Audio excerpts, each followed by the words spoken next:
How many times have you been asked when you go to a doctor, if you're stressed, are you stressed? Do you have stress in your life? You know, you could go in there with your legs on backwards and bleeding from the eyes, and they would say, are you stressed? Because I know for years I would go in with the silicone-induced autoimmune disease symptoms, like the inflammation and heart problems and lung problems, you name it. And I was asked over and over again how stressed I was. And at the beginning, of course, I was young and, mom. And like, yeah, I got stress in my life. But like, that's like asking somebody, if they have skin. Yeah. So at first, they treat you like, oh, it's nothing. And then you get sicker. You go back and they go, oh, and, your stress must have got worse. And then after a while you get sick, well then they might look into it a little bit more, but usually you wind up going to a therapist, and that therapist is going to ask you about your stress. And I see this a lot on blogs, that women, not men, with autoimmune disease, they're always on like Effexor or Paxil or Ativan or something, because they're being, as well as the autoimmune disease, are being treated for stress. And I don't think they need to be, and I think it's actually making it worse that they're being given all these pharmaceuticals, because if you have autoimmune disease and you take pharmaceuticals, you're taking adjuvants, and adjuvants by virtue stimulate the immune system and cause your immune system to react to the drug. That's what an adjuvant is. So if your immune system is constantly being stimulated and you have autoimmune disease, which means your immune system is constantly being stimulated, taking adjuvants, it should be a no-brainer. You shouldn't take pharmaceuticals.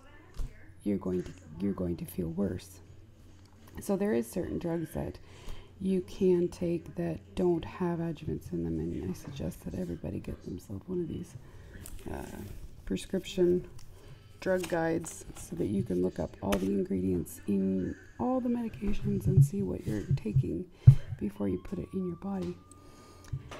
So gaslighting, and it's very important to know what gaslighting is and to recognize it when it's happening to you, so that you can, become the warrior and step in for yourself, because you're being attacked. Okay, gaslighting is a form of mental abuse in which false information is presented with the intent of making the victim doubt his or her own memory, perception, or sanity.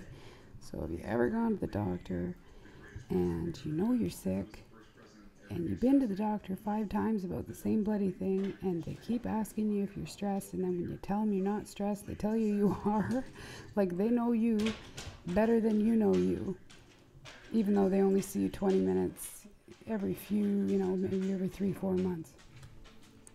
So don't be gaslit by the doctors. Don't let them play the stress card, because it's just, as soon as the doctor plays the stress card on me, I laugh at them. You're lazy. You're incompetent. You are not a caring person. And you know nothing about me, and you obviously know nothing about this disease that I'm talking about. Otherwise, we could have an intelligent conversation. But no, you're going to play the stress card because you're not a good doctor. So this came up recently. This past November, I was very ill. I was getting ill. And it got worse over the holidays, got worse over Christmas. I spent most of Christmas, my birthday, and New Year's in bed.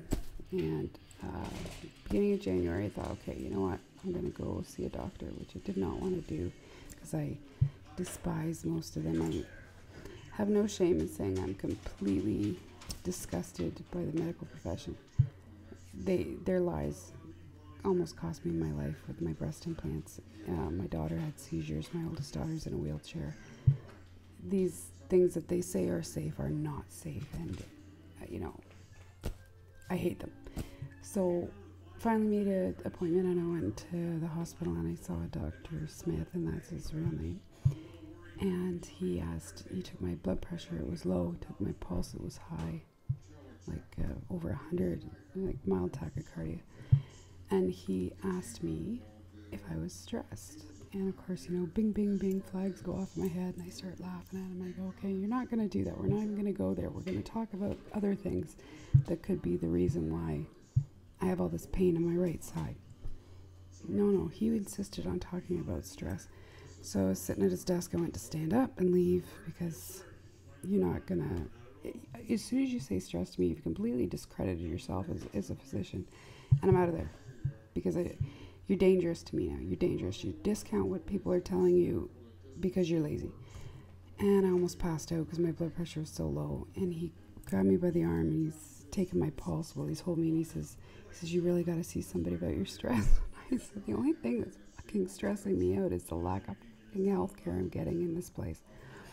So I went home, and about 2 weeks later I started coughing up blood, and I got to go to the emergency room. So I went to the emergency room, and it turns out my right side was completely infected. I have multiple infections in my kidneys, in my lungs, viral infection. They did an x-ray, but they found, when they looked, they found all this fluid around my spine. My spine had complete inflammation.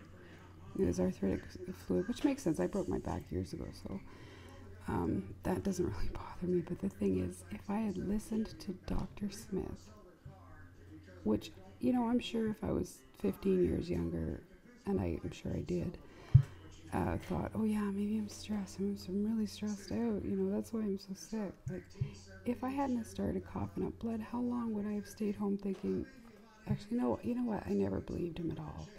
I think I just really did not want to go back to the doctors because I'm just so tired of the fight. And I think that costs a lot of people their lives, is that they get tired of fighting medical professionals who are constantly telling people they're stressed out. They send them to a therapist puts them on drugs. They don't actually get any help at all. It's gaslighting, it's mental abuse. I felt when I got home from that doctor, I felt like I had been through, like I felt like I had some kind of PTSD. Like I was upset that, not just for myself, because I've dealt with this before because of the nature of my illness, because it's unrecognized by about 80% of the medical establishment. But I felt sick for the people that had been in that office that had pneumonia or, I don't know, deep vein thrombosis or, something that could have been easily fixed, and they probably went home and died. Like, I thought of this guy is dangerous. He's a bloody murderer. He's so lazy. He's lazy and negligent to the point where he's costing people their health because people are not critical thinkers. They don't. See, I'm a doctor's worst nightmare because I don't believe anything they say. I laugh at them. Okay, you're going to have to prove it to me, and you're going to have to show me where you're coming from, and you're going to have to explain these exam results, and you have to explain these test results. Otherwise, it has no validity. Like, show me the proof. And so many people aren't like that. So many people die because of the stress card. So don't let them play the stress card. Don't let them play if a doctor asks you if you're stressed out, say no. No, I'm not stressed out. No matter if you got everything going on in your life, doesn't matter. You're not stressed out. You can't be. Otherwise, you'll get sicker and sicker and sicker, and they'll get off the hook. They go home, they eat their roast beef dinner, you go home and die on your couch. Doesn't matter to them. They're off the hook. So don't ever let them play the stress card. Don't be gaslighted. I think the reason I'm so sensitive to it is because I was sick for so long with the silicone. And, for the first 7 years I had hives. 7 years I had chronic urticaria and the welts all over my body. And after 3 years of seeing doctors and dermatologists, my family doctor told me, of course, it was stress and that I needed to see a therapist who never actually helped the hives or the autoimmune disease. In fact, I often wondered, why am I coming here? Because I can't get health care. That's why. And that's why a lot of people are, because they're following any avenue that doctors give them. And it's a path to your own demise. You need to step back and look at everything and say, that doctor is probably not right. And like my husband says to me, there's always somebody who finishes in the bottom of their class. So to kind of remind me that it doesn't matter if they don't understand what I'm saying, because they're not privy to that information, or they haven't looked at it yet. Not just to not be so angry with them all the time, but I'm disgusted. Anyway, you need to put your foot down as soon as the stress card is played. That's enough. Not happening. I'm not stressed. I'm not going to let you gaslight me. I need real health care. I have autoimmune disease, and I need you to look into it and not be so goddamn lazy. Otherwise, you'll wind up sicker. So, take care.